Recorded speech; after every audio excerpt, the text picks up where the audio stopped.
Welcome to Wisdom and Wealth, your guide to a richer life, both inside and out.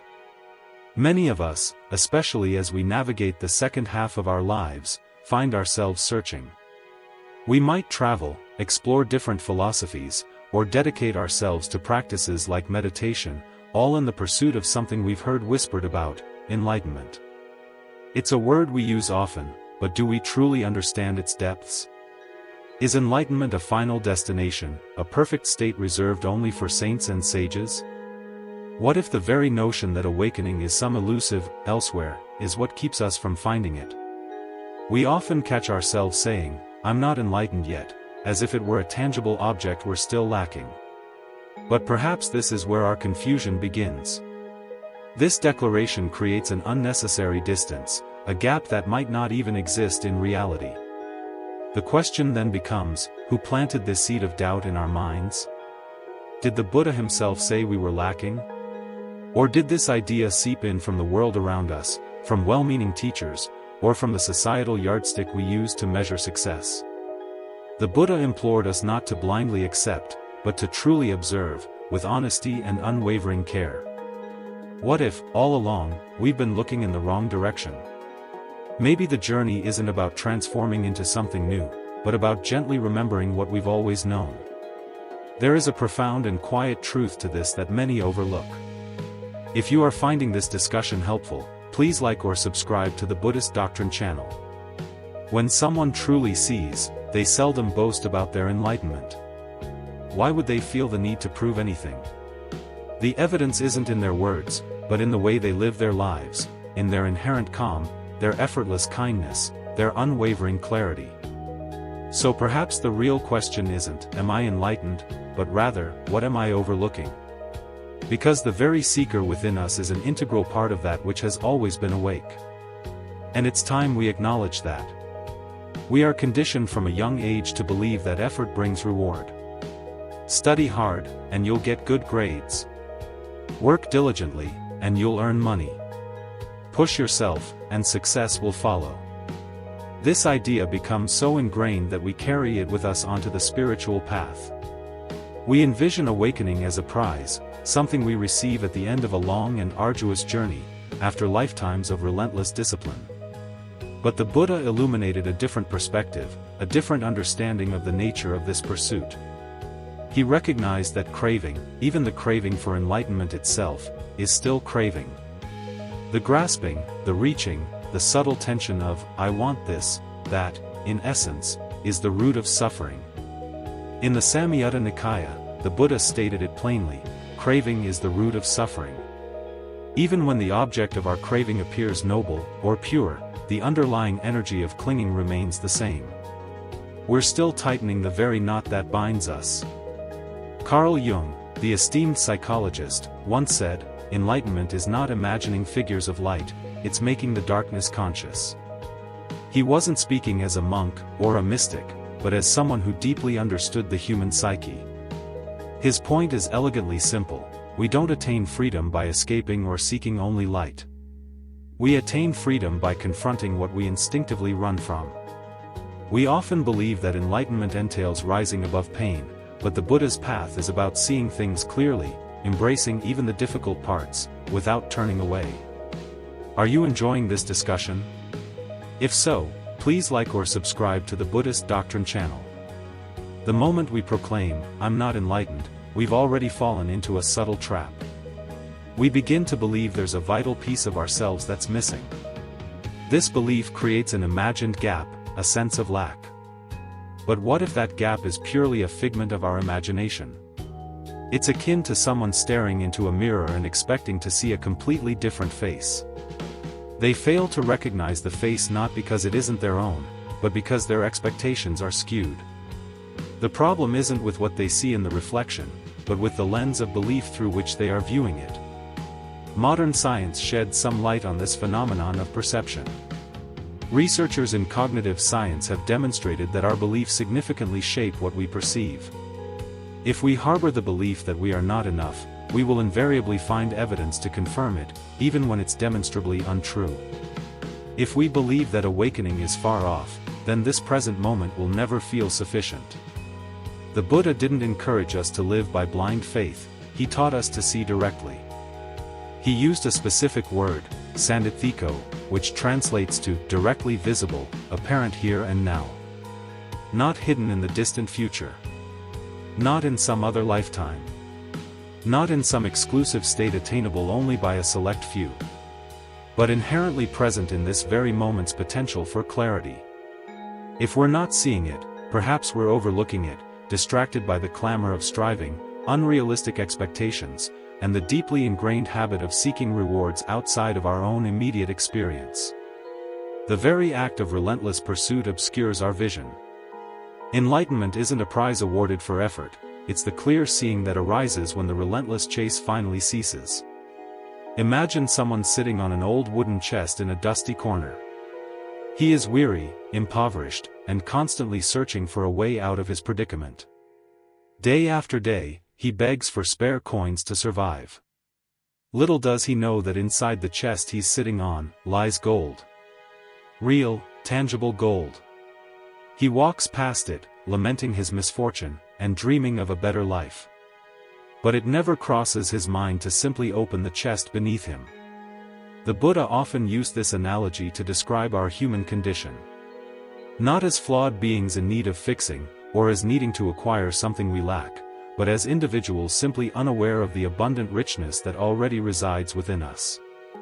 We are like travelers tirelessly searching for buried treasure, completely oblivious to the fact that we've been carrying it with us all along. The Dhammapada states, "The fool sleeps as if he were already dead, but the master is awake, and he lives forever." This awakening doesn't come from acquiring something new, like discovering gold somewhere else.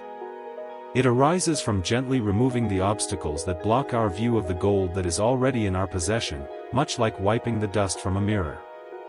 The mirror's inherent reflective nature isn't absent, it was never missing. But the accumulated dust causes us to forget what it is capable of reflecting. When we hear about awareness in the teachings of Buddhism, many people automatically assume it's something that needs to be constructed or gained through diligent effort. But awareness is not a thought. It's not a feeling, nor is it a belief. It's the quiet, still knowing that simply watches thoughts come and go. You don't have to perform any elaborate rituals to create it. Simply pause for a moment and look. Notice a thought, and then notice that you've noticed it. That gentle witnessing, that observing presence, has always been here. It doesn't chase anything, nor does it cling to anything. Even when fear, anger, or sadness arise, awareness itself remains unperturbed. It doesn't push or pull. It simply sees. It is the spaciousness in which all experiences unfold. Are you starting to gain some insights? If you are, please like or subscribe to the Buddhist Doctrine channel. The Buddha often avoided directly answering the question, what is the self? He refrained from providing a rigid definition. Instead, he pointed to a way of seeing that transcends the conventional identity we carry, the story we constantly tell ourselves. This way of seeing doesn't stem from thinking harder, but from clinging less. You are not your opinions, your memories, or your profession. Those things are in a constant state of flux. But the inherent ability to know, to be conscious, what the Buddha called vijja, clear knowing, remains stable. It doesn't belong to you as a possession. It's not your awareness. It is simply awareness. Present. Open. Unattached. Intriguingly, modern neuroscience is beginning to graze the edges of this ancient mystery. Some researchers are moving away from the idea that consciousness is solely produced by the brain, like a machine. Instead, they propose that consciousness may be a fundamental field, akin to gravity or light, that the brain simply taps into or receives. In this perspective, your awareness isn't yours, in a personal, limited sense. It is not generated by your individual story. It's more like the sky, spacious, silent, and fundamentally unchanging, even when storms, thoughts, emotions, pass through. This aligns beautifully with the Buddha's teachings. What we fundamentally are is not a fixed self defined by changing contents, but a knowing presence, empty of clinging. you already are the awareness you seek. There is something curious about the way the human mind operates. We begin with a desire for something true, something peaceful, something that transcends the mundane pain of everyday life. That is a beautiful aspiration. However, after a while, the very act of seeking can become another trap. When people first embark on a spiritual path, it often feels like a profound shift. We may believe that we've left behind the relentless race for money, success, and fame. We might even confidently declare, "I no longer care about winning, I care about truth." But here lies a subtle danger: the very same sense of me that once craved worldly success, now craves enlightenment. It's a seemingly small shift, but it carries significant implications. One of the Buddha's most profound teachings underscores this point: even the thought, "I will become awakened," is still rooted in I. And as long as we're clinging tightly to this idea of ourselves, even a spiritual version of ourselves, it becomes increasingly difficult to see with clarity. The Buddha never condemned the self as inherently bad or wrong. He simply demonstrated that clinging to any fixed identity invariably leads to suffering. Even if that identity is a spiritual seeker or someone who will become enlightened someday. There is a story about a monk named Sati. He was deeply committed and exceptionally earnest. However, he made a critical error. He believed that consciousness was a kind of eternal soul, a permanent me that remains constant through everything. The Buddha gently corrected him. He explained that consciousness is not a singular, fixed entity. It depends on specific causes and conditions. It arises when we see, hear, feel, and think. And it fades when those conditions cease to exist. Our sense of self operates in a similar manner. One moment we feel happy, then angry, then peaceful, then confused. Each feeling arises and then passes away. Is there truly one solid me underlying all of them? Or is it more akin to a flame, constantly moving, changing, depending on the fuel it consumes, yet giving the illusion of being steady? Sati's mistake wasn't that he asked questions. The Buddha never discouraged inquiry. The problem was that he clung too tightly to a particular idea, an idea about himself. And we continue to make this mistake today. Many individuals embark on long retreats, adopt spiritual attire, chant mantras, read countless books, and proudly declare, "I'm on the path." That's perfectly acceptable. Are you enjoying this channel? If so, please like or subscribe to the Buddhist Doctrine channel. However, if the entirety of this journey is based on the thought, "I am someone who will become enlightened," then that familiar sense of a separate self is still calling the shots. And as long as that self is chasing something, even something as seemingly noble as spiritual attainment, it keeps spinning the wheel of becoming, the wheel of suffering. Let's illustrate this with a simple analogy. Picture a muddy pond. If you stir the water in an attempt to make it clear, it only becomes more clouded. If you try to scoop the mud out, it spreads even further. But if you simply allow the water to rest undisturbed, the mud will slowly settle, and the water will naturally become clear on its own. This is how the mind operates as well. Meditation isn't about relentlessly pushing towards some distant future goal. It's not about forcibly trying to make the mind perfect. It's about letting go. When we stop grasping, stop stirring, even if it's for something seemingly beneficial like insight, a natural clarity begins to emerge. That clarity was always present. We simply couldn't perceive it while we were too preoccupied with striving. Some imagine enlightenment to be a momentous event, like a thunderclap in the sky or a brilliant explosion of light within their minds. They anxiously await something profound, something that will finally make them feel complete, peaceful, and powerful. But the paradoxical truth is that true awakening almost never feels like that. In fact, it often arrives so quietly that we completely miss it. Because it's not something we get, like a reward. It's something we gradually begin to see. And clear seeing isn't flamboyant, it's gentle, grounding, and often profoundly simple. Zen master Dogen once said, "Practice is enlightenment." This may seem perplexing at first glance. Isn't practice the path, and enlightenment the ultimate goal? But what if that very notion of separation is the illusion the Buddha was urging us to see through? What if the moment you truly observe your breath, or listen to a bird without naming it, or feel sadness without attempting to fix it, that moment is a taste of awakening? There's no dramatic lightning strike. There's simply the quiet dropping away of effort. One day you're striving and struggling, desperately trying to understand, to get it right. And then something subtly shifts. Not because you finally figured it out, but because for a brief moment, you stop reaching. And everything simply is. You're no longer striving to find life, you're simply living it. This kind of insight doesn't loudly announce itself. It doesn't proclaim, "I am awake now." It subtly alters the way you perceive everything around you. A tree is no longer just an inanimate object, it becomes a breathtaking miracle of form and space. Your pain is no longer something to desperately escape from, it's something to be present with, gently. You're no longer striving to be peaceful, you're simply no longer at war with yourself. That's how profound and quiet true seeing can be. And this becomes even more apparent when we examine the nature of the mind. Thoughts and emotions arise and pass away throughout the day: joy, anger, worry, boredom. They're like the weather, sometimes stormy, sometimes calm. But have you ever noticed? You are not the storm. You are the sky. The sky doesn't chase after the clouds, nor does it cling to the sun. It simply holds everything. The Buddha didn't advocate getting rid of thoughts or feelings. He urged us to stop clinging to them, stop identifying with them, stop believing they are you.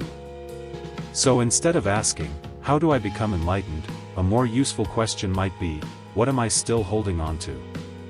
Because the more we cling, whether to ideas, emotions, or even the very concept of awakening, the harder it becomes to see what's truly present. Awakening isn't about transforming into something new. It's about realizing what has never left. It's about seeing that your true nature isn't a thought or a feeling.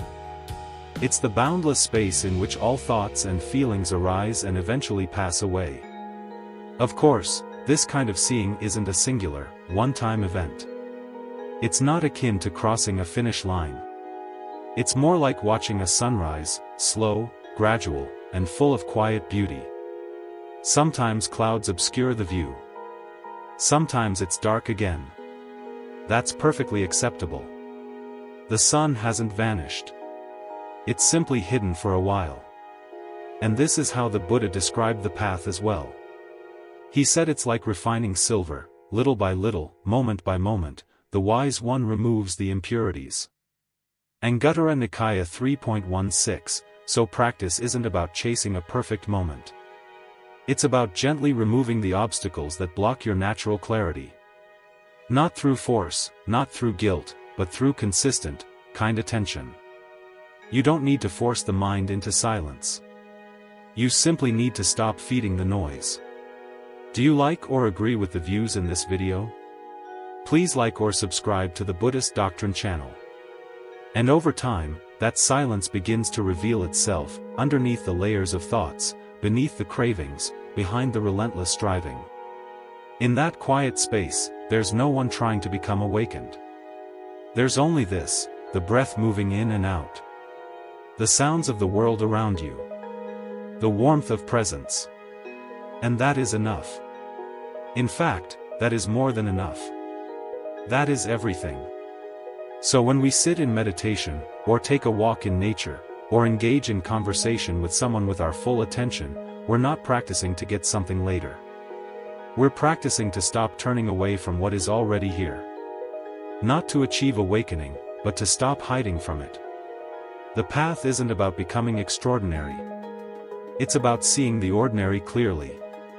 And when you do, even washing a dish or tying your shoe can become a sacred act. Not because you've changed the world, but because you're no longer lost in your thoughts about it. That is awakening. Not a treasure hidden in the future, but a subtle shift in the way we encounter the present. Not a secret truth to decipher, but the inherent simplicity that has always been waiting for us to notice. So we continue to practice, not because something is missing, but because the mind is prone to forgetting. We return again and again, not to seek a reward, but to rest in the embrace of reality. And slowly, like petals unfolding in the morning sun, we begin to see that the peace we were endlessly chasing has been with us all along. After everything we've explored, what does it really mean to be enlightened? If it's not something you chase or get, and it's not a special reward waiting at the end of a perfect life, then what is it, really? First, let's clarify what it isn't. Enlightenment isn't about transforming into some kind of superhuman or saint. It's not about floating serenely above the world, perpetually smiling, and never experiencing pain. And it certainly isn't about escaping your problems or somehow being superior to others. Those are simply constructs of the mind, ideas we create when we crave control, or when we are weary of suffering and long to simply disappear. But that is not what the Buddha taught. Instead, enlightenment is something much simpler, and much deeper. It's about seeing clearly. Seeing life without all the unnecessary layers of confusion we tend to add, without the constant need to cling, or push away, or make everything about me. It's understanding that things come and go, that nothing remains forever, that everything is interconnected, that the self we believe ourselves to be is not solid, it's simply a process, always in a state of change. And when we truly see this, not just as an abstract concept, but in our own direct experience, it transforms the way we live. We don't become an entirely different person. We become more honest, more awake, more present. Your job may remain the same. Your family, your daily routine, those things don't suddenly vanish. But you begin to relate to them differently. With more calm, more kindness, and significantly less fear. There's a simple Zen saying that beautifully captures this essence: before enlightenment, chop wood, carry water. After enlightenment, chop wood, carry water. What does it mean? It means life continues. You still perform the same tasks: cook, walk, talk, clean, work. But something profound has shifted within. You are no longer endlessly running. You are no longer pretending. You are present. You are not trying to get somewhere else. You are here, fully. And that presence, that awareness, that is the awakening. Not in some distant future, not on a remote mountaintop, but right here, right now, in the small, quiet moments of daily life. So, if there's one key takeaway from this journey, it's this: you are not in the process of becoming enlightened. You are learning to stop turning away from what has always been true. That is what the Buddha was pointing to, not a fantasy, not a dream, but reality itself, clear and simple. And even if we forget, again and again, that's okay. Each breath is a new beginning. Each moment presents a fresh opportunity to see clearly. So let's continue to walk gently, not to get something, but to live with open eyes. That is the real path. That is the real peace. That is the quiet truth that has never been missing. If this conversation resonated with you, please like or subscribe to the Buddhist Doctrine channel. Thank you for joining us today on Wisdom and Wealth. We hope this discussion has enriched your understanding and inspired you on your own journey. Please like or subscribe to the Buddhist Doctrine channel. We wish you peace, clarity, and abundance in all areas of your life. Please like or subscribe to the Buddhist Doctrine channel.